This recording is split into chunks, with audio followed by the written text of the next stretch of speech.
benvenuti a Sette Sera. Nella puntata di oggi parleremo di due importanti temi di cronaca. Affronteremo il dilagante fenomeno delle separazioni, quindi dei figli contesi, cercheremo di riflettere sui diritti delle mamme e dei papà e poi affronteremo un fenomeno sul quale ci sono stati veramente i riflettori in questi ultimi mesi. Affronteremo il caso Sallusti e quindi la libertà di opinione quando si fa informazione. Lo faremo insieme a Fabrizio Fratus, sociologo e saggista. Buonasera e benvenuto. Buonasera a tutti voi. E buonasera e benvenuto anche a Marco Marsili, direttore del quotidiano online La Voce d'Italia, autore del libro Libertà di pensiero. Buonasera. Buonasera. Eccoci qua, allora cerchiamo di ricostruire in breve il caso per chi si fosse perso qualche passaggio, perché non è chiarissimo. Sì, intanto volevo far presente che non c'entra nulla il diritto di opinione, ma Sallusti è stato condannato per omissione di controllo, che è una cosa ben diversa, in quanto il direttore responsabile di Libero in quei tempi non aveva l'abbonamento all'ANSA e quindi le notizie le controllava dagli altri giornali. La stampa aveva riportato una notizia per cui un giudice aveva obbligato una ragazza ad abortire e da lì Libero ci ha cavalcato e ha iniziato praticamente a fornire delle informazioni e delle opinioni su questo giudice. Il problema è che il giudice non aveva fatto quello che si diceva e quindi non c'era reato di opinione, ma di omesso controllo, perché il direttore doveva controllare che le notizie fossero corrette. In più, il direttore Sallusti fece scrivere questo articolo a un giornalista sospeso dall'ordine dei giornalisti, quindi un doppio problema. E terza cosa che a mio avviso, che è di questi ultimi tempi un po' simpatica, è che Sallusti faceva battaglie per la certezza della pena e poi invece ha fatto chiedere la grazia. E quindi direi che forse questo personaggio si è autosqualificato e tutta la casta dei giornalisti che l'ha seguito sulla questione dell'opinione dovrebbe un attimo guardare che cosa ha fatto in questo caso, perché ha contribuito a dire menzogne ai cittadini. Questa allora è la adesso verità. andremo proprio a sentire che cosa pensano i giornalisti, soprattutto quelli più estremisti insieme a Marsili, però cerchiamo di capire una cosa. Io ho detto che c'è stato un problema per quanto riguarda la libertà di opinione. In verità tu mi hai corretto e hai detto no, si tratta di un'omissione di controllo, però in verità nelle case di tutti gli italiani siamo entrati con la notizia del fatto che era stata violata la libertà di opinione. Perché il gioco che faceva Sallusti è questo: noi abbiamo dato un'opinione su quello che ha fatto il giudice. Ma il problema è questo, che se il giudice non l'ha fatto non c'è un'opinione da dare. Ancora una volta è stata quindi spostata un po' manipolata l'informazione, Ecco. o sbaglio? Perché il direttore qua, Marco Marsili, può raccontarci un po' come funziona sui giornali e se questo accaduto sia una cosa normale o se invece è una cosa che dovrebbe essere punita come come la giustizia ha fatto in questo caso. Ma la questione della libertà di pensiero, di espressione poi, è poi diventata libertà di stampa, no? Dalla metà del 400, insomma, con la Bibbia con l'invenzione dei caratteri mobili di Gutenberg, no? Il diritto invece alla reputazione sono due diritti che hanno pari dignità, oggi a livello costituzionale, ma comunque in generale ce l'hanno sempre avuto, a cui poi si è aggiunta nella seconda metà del Settecento comunque la privacy, che noi la chiamiamo così, ma è un altro tipo nel concetto anglosassone in cui nasce un altro tipo di significato in origine. Quindi bilanciare questi diritti, 2 più 1, 3, è diventato un po' come fare il giocoliere, è diventato molto difficile. Perché ti mettono davanti la privacy spesso e quindi in realtà sarebbe un limite al diritto-dovere di fare informazione, perché le persone hanno diritto di sapere se uno fa rabutto.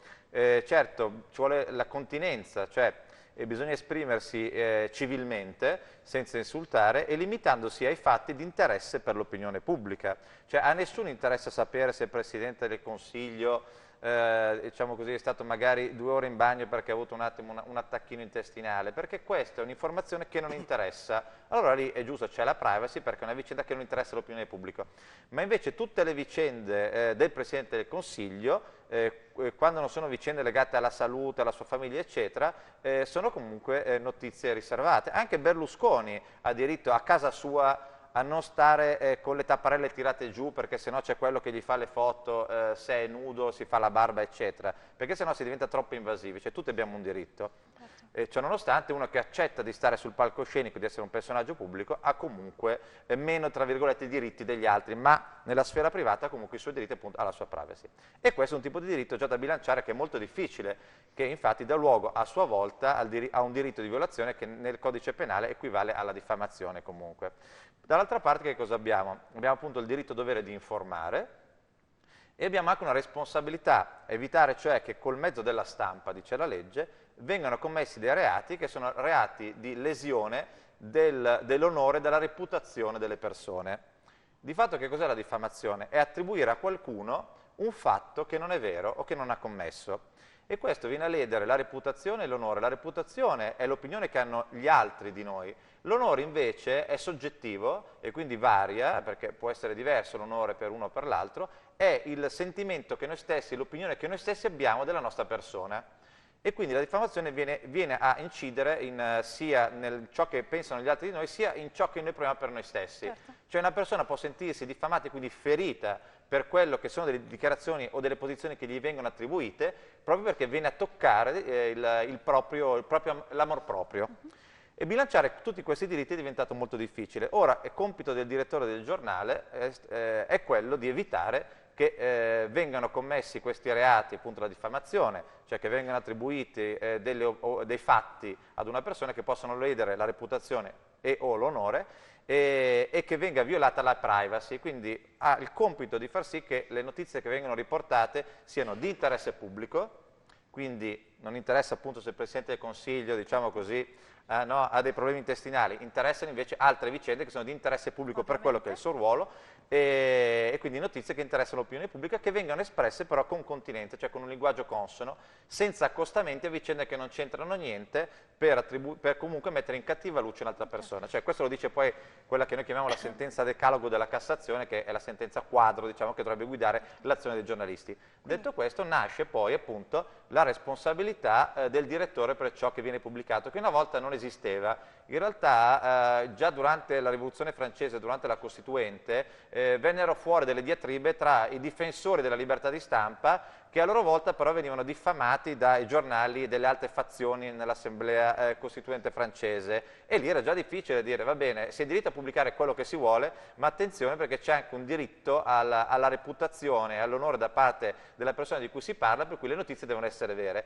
Per fare questo bisogna sia tutelare la possibilità di pubblicare, quindi il diritto all'informazione, alla libertà di stampa, ma tutelare anche l'onore delle persone, e qui viene introdotta la diffamazione. Certo.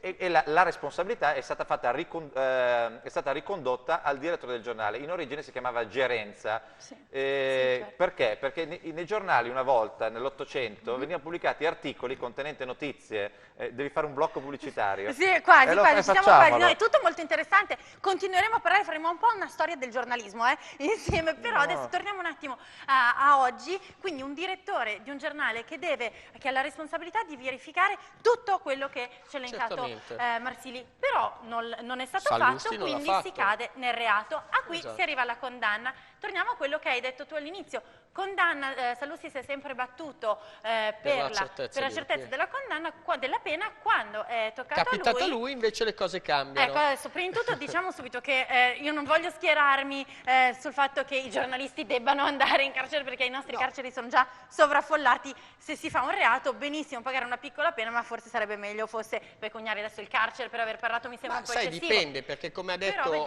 come ha spiegato Marsili, c'è un livello. Per alcune persone magari il soldo non equivale al ripristino della sua dignità, e quindi forse sarebbe anche da stabilire qual è il limite per cui un giornalista può dire cose che vanno a ledere l'immagine di una persona. Allora, anche questo fatto per cui un giornalista non dovrebbe andare in carcere dipende sempre da che cosa fa, cioè il giornale è una forza incredibile, perché può creare delle situazioni per cui delle persone vengono viste in un modo o in un altro. Guardiamo per esempio i casi dei mostri, no? Che vengono creati dai media, questi mostri che poi magari non c'entrano nulla, però e cosa facciamo? Certo. Tutti i giornali. Certo, forse non è giusto ovviamente creare un mostro se il mostro non c'è, però è giusto che invece i mostri che ci sono vadano loro in carcere e non rischino di dover restare a casa. Sì, 30 secondi finali. Sì, però anche qui la vicenda, io ricordo che negli anni 70, quando venne fuori, alla fine degli anni 60 inizio anni 70, dopo la strage di Piazza Fontana, si poteva stare in galera tranquillamente per reati gravi senza alcuna prova.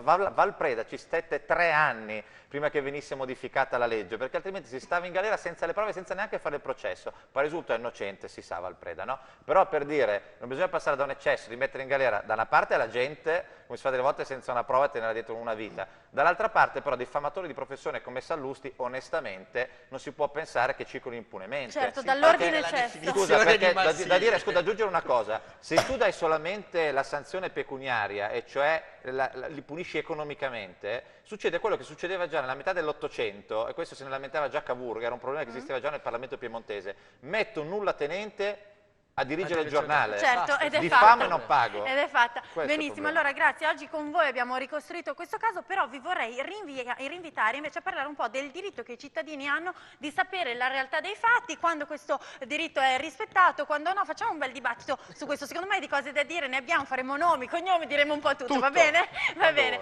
Allora, grazie infinite per oggi, grazie anche a voi, adesso c'è un pochino di pubblicità, però restate con noi, continuiamo a parlare di attualità, parliamo di separazioni, bimbi contesi e diritti dei genitori. A tra poco.